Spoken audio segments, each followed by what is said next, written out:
Okay. I don't want So, ukusho ukuthi kuphi because ngizothi ngiyaframe.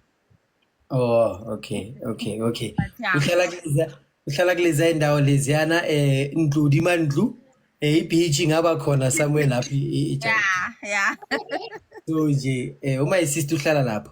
So mzala, what is it oyenzayo ekulethela i-income mzala? Uyasebenza or umuntu wakho mhlawumbe unemali or kini ne-rich or kwenzakalani? Ama questions wami mzala uzo understand ekugcineni ukuthi ngiyakuphi. Ngitry ukuza ngebuild.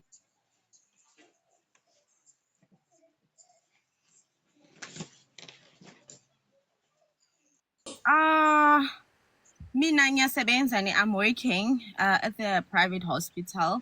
I'm not gonna mention the name of the hospital, but ngisebenza esibhedlele. I'm a mom of 3. I'm married. So, 3. yes. Ngizara ngathi uyi-2000 nje.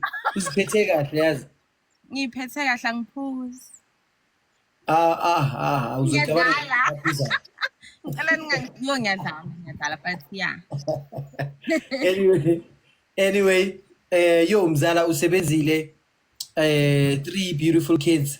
I wish uNkulunkulu aba protect all the time and every time. Kunabantu abasebenzisa imithi for abantwana babo mabaya ekoleni and kunama pedophile nabantu ababhedayo. Even now we still praying for justice for uCwecwe. So nabantwana bakho na everyone ola live ini, mina just pray to God ukuthi abantwana beni baba protect.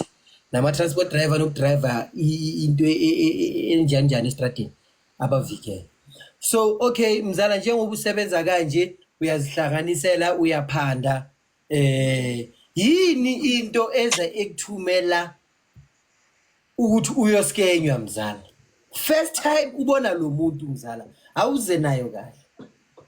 Ngimbone okay, let me just mention ukuthi ubani ugogo Mothaba Pula ku Facebook yakhe ungisize wena thonga lami, ubhale kanjalo, ngisize wena thonga lami, each word in a capital letter.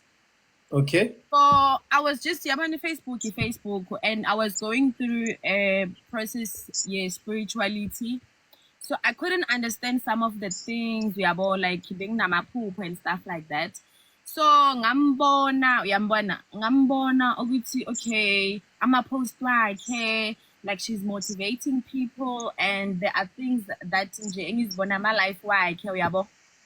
So I'm like, okay, let me just send a message to this person. Maybe she can assist me. Okay, fine. I went there. Angizange ngahlangana naye. Uhlala is Northwest.